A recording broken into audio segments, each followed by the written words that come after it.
ولذلك الإنسان إذا تأمل أحوال الناس يجدهم في واقع الأمر في غفلة عن الموت. العجيب أن الموت يطلب كل أحد والناس عنه غافلون، والأعجب أن الإنسان لا يدري متى يموت ومع ذلك في غفلة عجيبة. الله جل وعلا يقول: وما تدري نفس ماذا تكسب غدا وما تدري نفس بأي أرض تموت.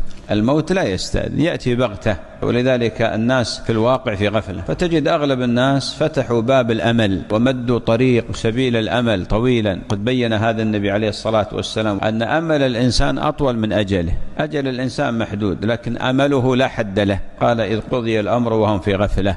فالواجب على الإنسان أن ينتبه وأن يتعظ، خاصة وهو يرى قوافل الموتى ترحل إلى الدار الآخرة. فلا يعتقدن الإنسان بأن الموت سيخطئه، لا، كما مر على غيرك سيمر عليك، وكما حملت غيرك ستحمل. كل ابن أنثى وإن طالت سلامته يوما على آلة حدباء محمول. فيتذكر الإنسان وينتبه ويتعظ